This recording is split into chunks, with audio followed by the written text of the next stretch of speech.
Hello and welcome to my show called Disability in Action, where I talk to people with and around the disability sector.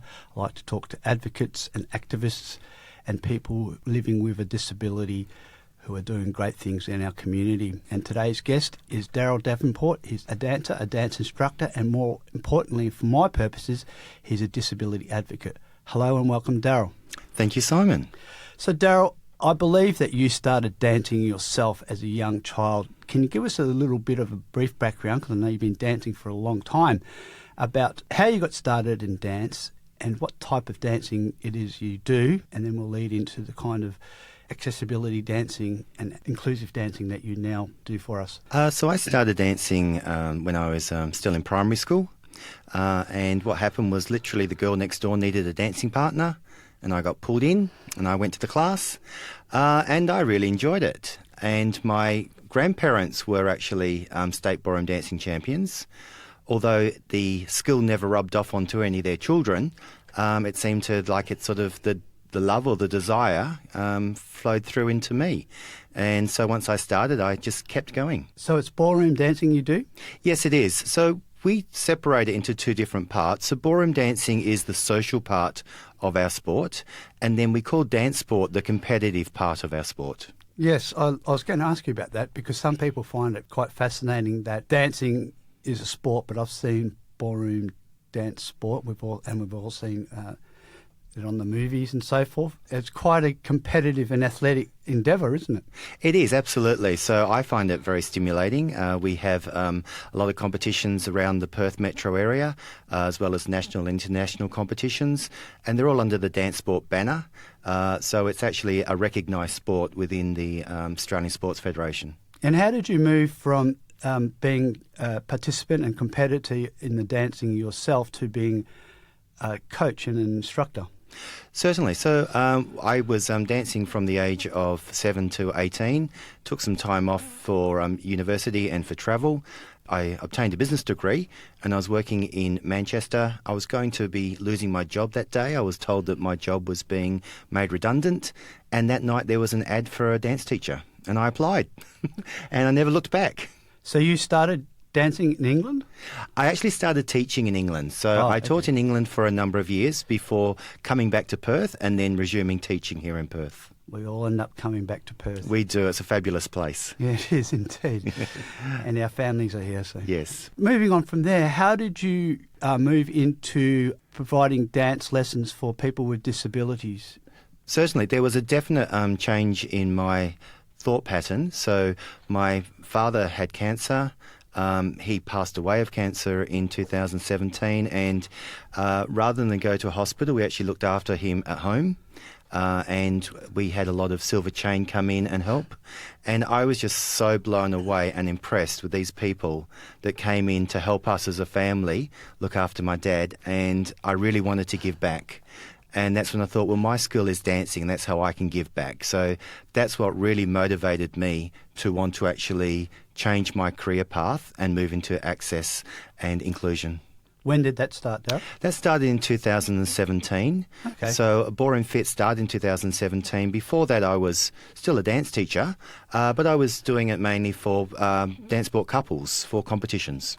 Okay, so you just mentioned Ballroom Fit. Can you tell us a little bit about that? Because that's where I met you when you had been doing dance for the blind and vision impaired in Victoria Park. That's right, yes. And that was run by Ballroom Fit. Can you tell us a little bit about Ballroom Fit and how that got started and what that involves and what you provide? Certainly. So the starting of Ballroom Fit was very opportune because the NDIS had recently been introduced, and it gave people access and inclusion, much more opportunity to get into the community and get involved.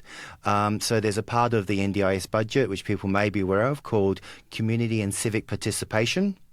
And so we registered, Ballroom Fit registered as an NDIS provider under community and civic participation. So we are able to access people's funding if they have appropriate funding to be able to pay for their dancing lessons as part of a community activity. And what type of people come to those dance centres? I mentioned the blind and vision impaired that I'm aware of, but within the Ballroom Fit umbrella, who else attends those dance lessons? Certainly. So, off the top of my head, I think we run about 15 weekly dancing classes. 3 of those are for the vision impaired. We have a hearing impaired class, a deaf and hearing impaired. We have a wheelchair dancing class, a paradance class, and then the rest of them we call ability dance classes. And that's for people with any type of intellectual or physical disability that can fit into the class. And we try everything we can to make sure we can accommodate as many people as possible.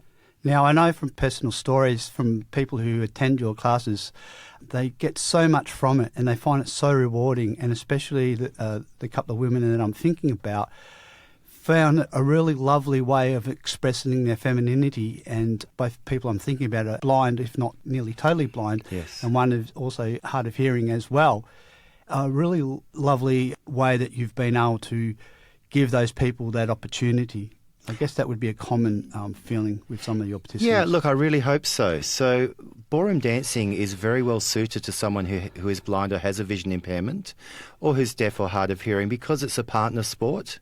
So because you've actually got your able-bodied partner who is able to assist you and keep you on track, so to speak, and it's just a normal part of dancing. So from someone onlooking, they may have no idea that that person has a disability. Yes. Because they just see the couple dancing and the couple dancing in harmony. And one of our competitors, who may be one of the ones that you're speaking about, who's deaf and blind, she competes extremely successful in the traditional mainstream regular competitions. That's wonderful. Yeah. And where do you get your dance partners from, the two people who assist in these dance classes? Absolutely. So to start off with, I was very fortunate. I'm a coach of a formation team, which is made up of 16 dancers, and that was predominantly who I called on to be my helpers to start off with, and they were very willing and very able to assist. But as we've progressed now, each time we sort of do an event or we run a program, we often get people coming in and saying, I'd like to take part. And so the volunteers have predominantly come to us. We do periodically put out a little ad to say, we're looking for more volunteers for a certain class, and we'll let people know, and we advertise those on the throughout the dance community on social media. But really, predominantly, I'm having people come to me saying, Wonderful. I want to be part of this. It must look very appealing. You have another dance class where is para dance? Yeah, para dance, absolutely. So para dance is our wheelchair dance class, and that has been a very successful program. So we started that in 2018, and we got that through a DanceSport WA applied for a grant through the Department of Sport and Recreation, and we had a come and try day and a series of free lessons after that. And 5 years on, we've had our first competitors go to an international competition, our first ever Australian representatives at a World Championship. So we're now competing on the world stage in that sport. That's beautiful. Now, I picked up on the World Championships that you went on. It was in Tokyo last year? We did the qualifier in Tokyo, and then the World Championships themselves were in Italy. In Italy, that's Yes. right. And because I know you and I follow you on social media and so forth, I heard about this and also heard you on some other media outlets talking about this. And so I watched the videos and I followed it. It is spectacular and beautiful. And for those who don't know and don't understand how someone who is wheelchair bound can dance and look elegant, please check this out because it's wonderful. Now, can you tell us who was your dance person that you went with over there? What was her name? Yeah, certainly. So my dancing partner is Danielle Stepful. And I call her Danny. Danny and I have been dancing together since 2018. So she was the first one to walk in the door of my dance school and say, I want to do this. And we were a dance partner up to the end of last year. I'm now her coach. I've got her a much more younger and able-bodied partner to take her forward. And I'm now coaching them as a couple. That's wonderful. And how did you go at those World Championships in Italy? We weren't in the semi-final, so we were just out of the semi-final for our events. Okay. Yes. That's fantastic. How many people would you say are doing the para dance here in Perth? In Perth, we have six couples that regularly compete and regularly train. And there's a scattering of couples across the country, but definitely WA has the biggest cohort of couples. But also that is the dance sport side of it. But as I talked about, there's ballroom dancing and there's dance sport. We offer a lot of chair dancing classes. Mm-hmm. And the chair dancing classes is the social side of it.